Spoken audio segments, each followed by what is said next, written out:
नमस्कार दोस्तों। कहिए, कैसे हैं आप सब। उम्मीद करती हूँ आप सब बहुत बहुत ही अच्छे होंगे।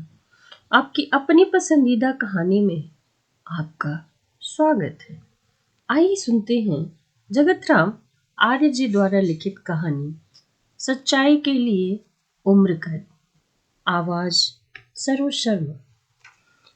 जगत राम जी कहते हैं कि जब गैलीलियो सबको समझाकर और बाद में ये बोलता है कि इसमें किसी को बुरा मानने या अपने गुरु का अपमान समझने की कोई आवश्यकता नहीं, तब विरोधी लोग काफी क्रोधित हो जाते हैं और झल्लाते हुए कहते हैं, तो क्या तू अपने आप को गुरु अरस्तु से भी अधिक सयाना समझता है?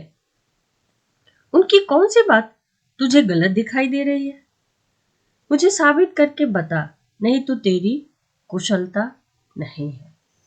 गैलीलियो बोला, अरस्तु ने कहा है, यदि किसी एक ही वस्तु के दो भार एक ही ऊंचाई से एक साथ गिराए जाएं, तो उसमें से अधिक वजन वाला भार हल्के भार से पहले धरती पर गिरेगा।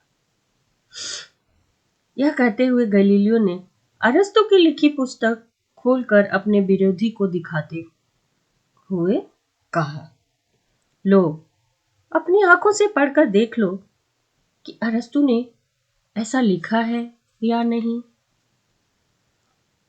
क्रोधी विरोधी ने पढ़कर कहा, हाँ, उसने यह लिखा है। इस पर तुम्हें आपत्ति किस बात की है? गैलीलियो तब बोला, हाँ, मैं कहता हूं यह गलत है। सच्चाई यह है कि दोनों बार धरती पर एक साथ ही गिरेंगे। विरोधी बोला, इसके लिए तुम्हारे पास कोई प्रमाण भी है या नहीं? यूं ही अंट संट बकते जा रहे हो, मुंह में जो आता है वही बके जा रहे हो। गैलीलियो बोला, विज्ञान में प्रयोग ही सबसे बड़ा प्रमाण होता है, इसलिए मैं जो कुछ कह रहा हूं उसे तुम्हें करके भी दिखाऊंगा। यदि तब मेरी बात ठीक निकले तब तो सच्चाई को मानोगे ना। विरोधी व्यक्ति इसके लिए तैयार हो गया और अगले प्रातः काल प्रयोग के लिए समय और स्थान निश्चित हो गया। इसके लिए जो स्थान चुना गया वह था संसार का प्रसिद्ध आश्चर्य पीसा की झुकी हुई मीनार। गैलीलियो वहां अकेला नहीं गया। अपनी बात के गवाह के लिए वह नगर के कुछ विद्वान, प्रोफेसर और कॉलेज के विद्यार्थियों को भी दर्शक के रूप में अपने साथ लेता गया।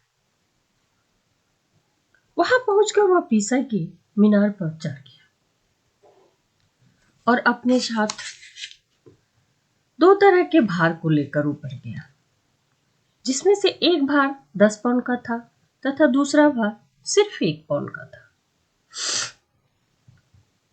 मीनार के एक किनारे पर खड़ा होकर उसने दोनों भारों का बिल्कुल बराबर संतुलन किया और उन्हें एक साथ ऊपर से नीचे गिरा दिया। ऊपर भी दर्शक की आंखें इस प्रयोग को बड़े ध्यान से देख रहे थे। उधर नीचे भी प्रोफेसर तथा विद्यार्थी लोग यह देखने के लिए सावधान और तैयार खड़े थे कि देखिए दोनों भार एक साथ गिरती हैं या नहीं, या आगे पीछे गिरती हैं। यह देखकर लोगों के आश्चर्य का ठिकाना नहीं रहा कि दोनों भार एक साथ ही धरती पर गिरे। इससे प्रोफेसर लोग बहुत ही खुश हुए और उन्होंने गैलीलियो को खूब तारीफ की, उसका पीठ थपथपाया। खुशी से नाचते हुए विद्यार्थियों ने भी उसे अपने इस नए आविष्कार के लिए बहुत बहुत बधाई दी। यह गैलीलियो की, या यूं कहिए कि सत्य की पहली विजय थी। किंतु गैलीलियो के विरोधियों का यह हाल था कि काटो तो खून नहीं। गैलीलियो ने उन्हें एक प्रकार से लज्जित करते हुए कहा, क्यों भाई, अब तो तुमने सारा प्रयोग अपनी आंखों से देख लिया है। अब तुम ही बताओ, मेरी बात सच है या गुरु अरस्तु की? इसके उत्तर में विरोधी लोग के मुख से एक शब्द भी ना निकला। बेचारे कहते भी तो क्या कहते। यदि अपनी आंखों देखी बात को सच मानते तो उनके गुरु की बात झूठ साबित होती, और यदि गुरु की लिखी हुई बात को सच कहते तो वहां उपस्थित पढ़े लिखे और विद्वान लोगों के सामने वे स्वयं झूठे साबित होते हैं। इसलिए वहां तो विरोधी लोग खून का घूंट पी कर रह गए, किंतु उनके हृदय में ईर्ष्या और क्रोध की जो आग धधक रही थी उसकी तो कुछ पूछिए मत। वे गलीलियों से भयंकर बदला लेने की तैयारी में जुट गए।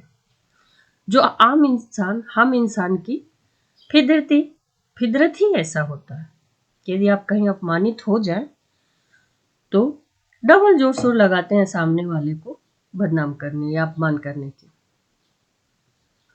उन दिनों गैलीलियो पिसा के एक शिक्षा केंद्र में अध्यापक का काम करता था।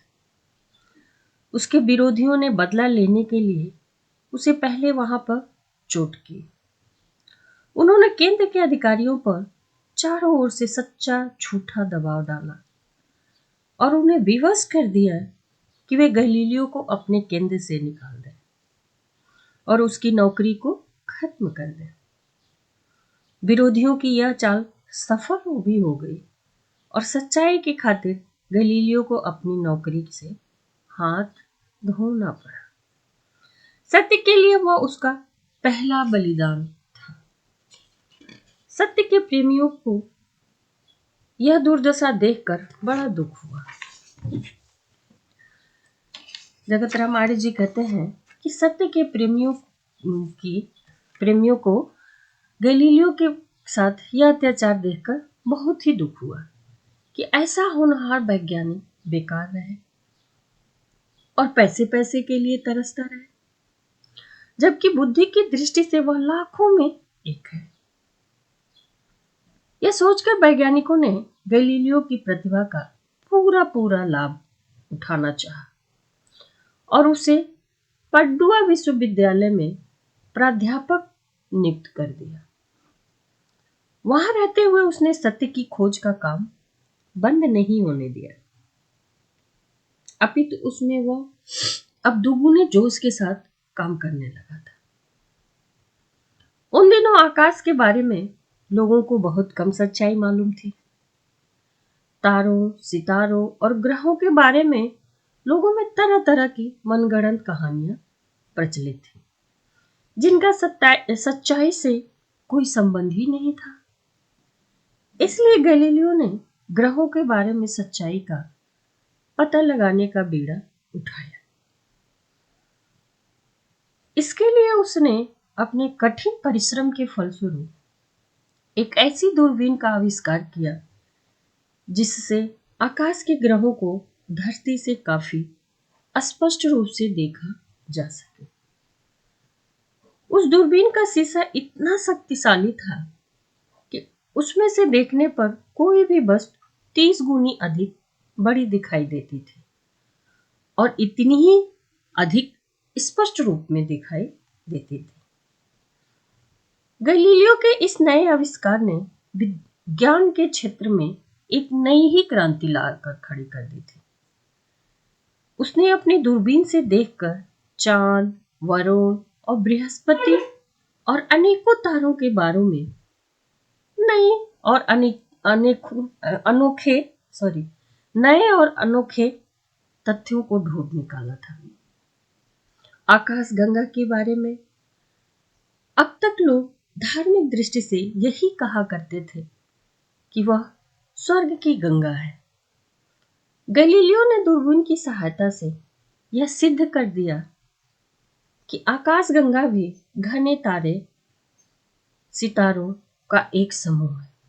गैलीलियो कहता है अपनी शोध में कि आकाश गंगा, जिसको हम कहते हैं कि स्वर्ग की गंगा है, वह घने तारों और सितारों का एक समूह है।